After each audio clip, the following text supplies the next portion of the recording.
엑셀은 수천 개, 수십만 개의 네모난 눈금으로 구성되어 있습니다.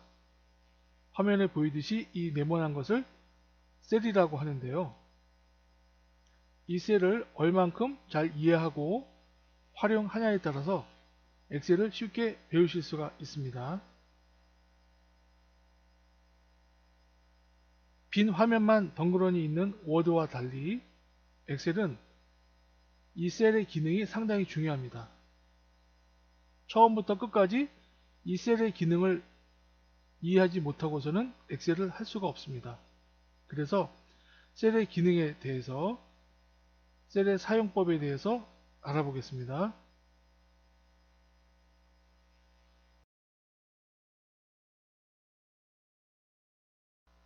셀에 글자를 입력을 해 보겠습니다.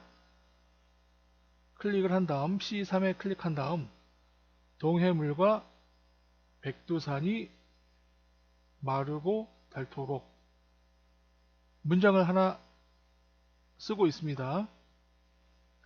그런데 얼핏 보기에는 C3부터 D3, E3에 문장이 걸쳐 있는데요. 실상은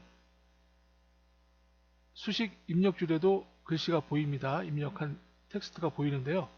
실제로는 C3 셀에만 텍스트가 입력이 된 겁니다. D3이나 E3에는 입력이 되지 않았습니다. D3을 클릭하니까 입력줄에 공란이 되었죠. 느려보니까 C3에만 입력이 되어 있습니다. C3의 셀이 D하고 E까지 연결되어 있는 것이죠. 걸쳐 있는 것입니다. 그리고 마르고인데 미르고로 입력을 했는데 이것을 수정해 보겠습니다. 셀에서 입력하기는 좀 힘들고요. 그래서 수식 입력줄에 미를 블록을 한 다음에 마로 입력을 하고 수정을 하고 엔터 치면 수정이 됩니다. 수정은 수식 입력줄에서 수정하면 됩니다.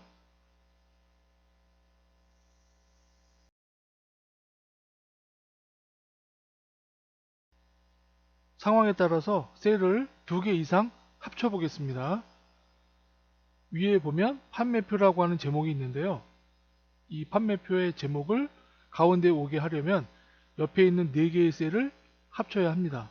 그러면 먼저 블록을 해준 다음 범위 지정을 한 다음 병합하고 가운데 맞춤을 클릭을 해주면 4개의 셀이 하나로 합치게 됩니다. 원래대로 하려면 다시 눌러주면 원래대로 옵니다. 병합하고 가운데 정렬, 이 기능을 이용하면 셀을 합칠 수도 있고 원래 자리로 원래 상태로 되돌릴 수도 있습니다.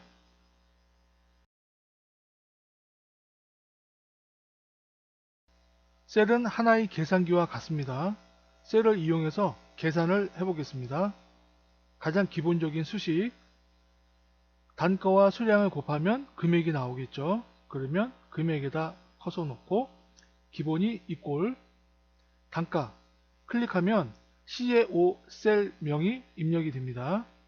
곱하기 그 다음에 24 클릭하면 뒤에 5가 입력이 되겠죠. 그 상태에서 엔터를 치게 되면 금액이 계산돼서 나오는데 샵 표시가 나온 이유는 너비가 셀의 너비가 좁아서 그렇습니다. 그러면 E와 F의 머리글 사이에 대고 원하는 만큼 잡아당기면 조금 늘려주면 글씨가 제대로 나타납니다.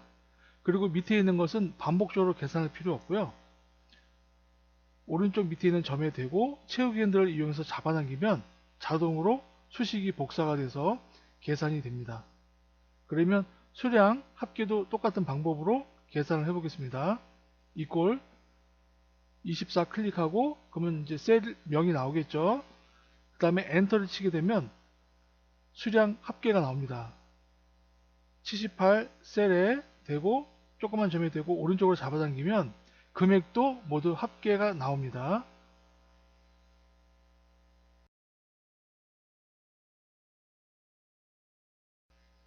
셀의 너비와 높이를 조정해주는 방법 2가지를 설명드리겠습니다.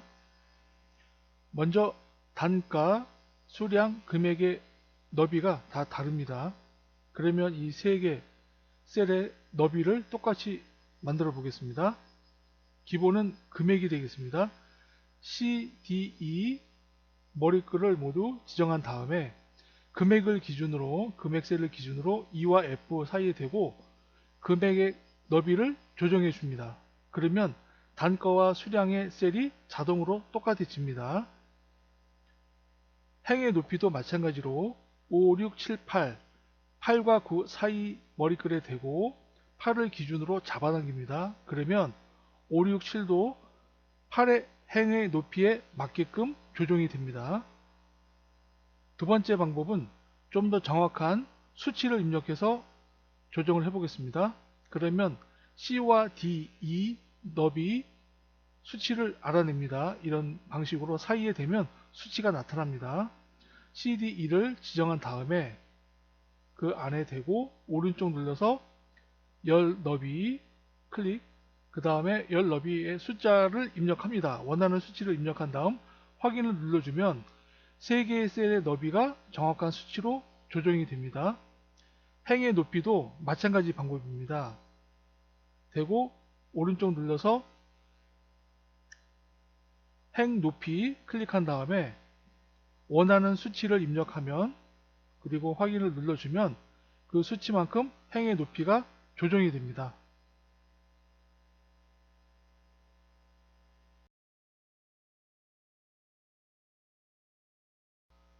제목과 표 제목 사이에 행이 필요하다면, 사이를 벌려줄 행이 필요하다면 행 머리글에 대고 오른쪽 눌러서 삽입을 클릭을 하면 행이 삽입이 됩니다. 줄이 삽입이 된다는 얘기죠. 하나 더 추가하고 싶다면 같은 방법으로 삽입을 누르면 행이 계속 삽입이 될 수가 있습니다. 이번에는 단가와 수량 사이에 열을 삽입하고 싶다면 D 머리글에 대고 삽입을 누르면 열이 삽입이 됩니다. 반대로 삭제하고 싶다면 D 머리글에 대고 오른쪽 눌러서 삭제를 누르면 됩니다.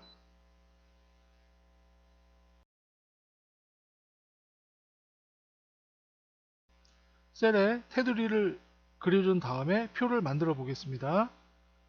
먼저 글씨가 입력되어 있는 셀을 모두 지정을 합니다. 그 다음 위에 테두리, 모든 테두리 클릭하면 테두리로 인해서 표가 만들어졌습니다. 바깥선, 즉 외곽선을 좀 더 굵은 선으로 바꾸고 싶다면 테두리에서 진한 테두리로 바꿔줍니다. 그러면 외곽선이 진하게 되었습니다. 제목이 있는 단가 금액 선의 아래선을 이중선으로 구분을 해주고 싶다면 모두 블록한 다음에 제목만 블록하는 것이죠. 그 다음에 이중 테두리로 바꿔줍니다. 그 다음에 맨 왼쪽 위에 있는 왼쪽 셀에 대각선을 만들어주고 싶다면 대각선 셀에 클릭한 다음에 테두리로 가서 대각선을 찾습니다. 근데 없으면 맨 밑에 다른 테두리로 가서 선 스타일에서 선을 지정해 줍니다. 그 다음에 오른쪽 아래에 있는 테두리로 대각선을 클릭하면, 그리고 확인하면 대각선이 만들어집니다. 바깥 외곽선 색을 바꾸고 싶습니다. 그러면 모두 지정을 한 다음에 다시 테두리로 갑니다. 색을 바꿔주는 기능이 없으니까 마찬가지로 다른 테두리로 가서 색을 원하는 색으로 바꿔줍니다. 그 다음에 외곽선, 윤곽선을 클릭합니다. 위에 있는 윤곽선, 외곽선을 클릭하면 미리 보기에서 테두리가 빨간색으로 바뀌었습니다. 이런 식으로 테두리도 색을 바꿀 수가 있습니다.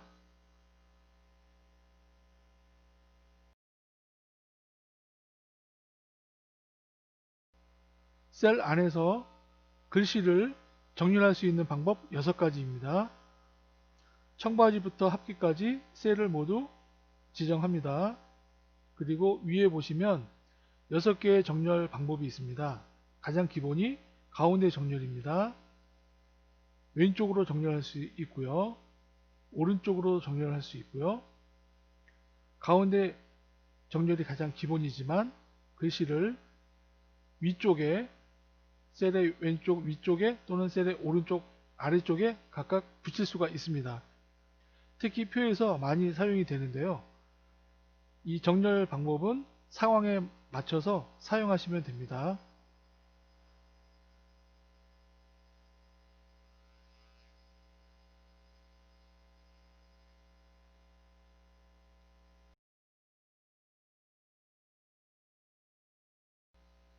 셀에 색을 넣는 것을 배경색을 넣는다고 합니다. 그러면 판매표 제목에 배경색을 넣어 보겠습니다. 클릭한 다음에 페인트 통에서 원하는 색을 클릭합니다. 그 다음에 글씨색이죠. 글씨색을 클릭해주면 글씨색을 넣을 수 있고 진하게 또는 글씨 크기를 조정할 수가 있습니다. 표 제목을 지정한 다음에 배경색을 원하는 색으로 지정합니다.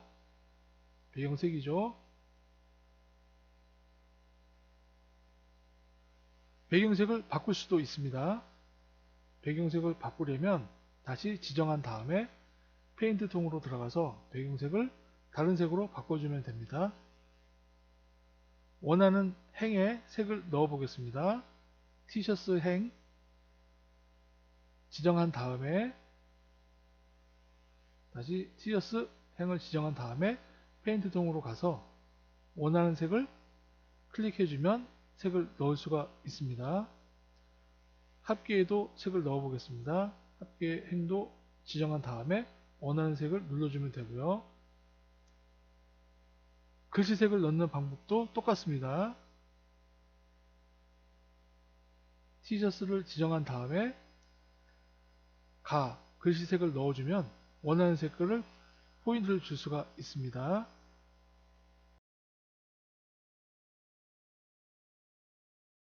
셀 하나에 텍스트 두 줄을 입력해 보겠습니다. 셀 하나에 커서 놓고 엑셀 하고 엔터를 칩니다. 워드처럼 엔터를 치면 두 줄이 되는 것이 아니고 두 개의 다른 셀에 글씨가 입력이 됩니다.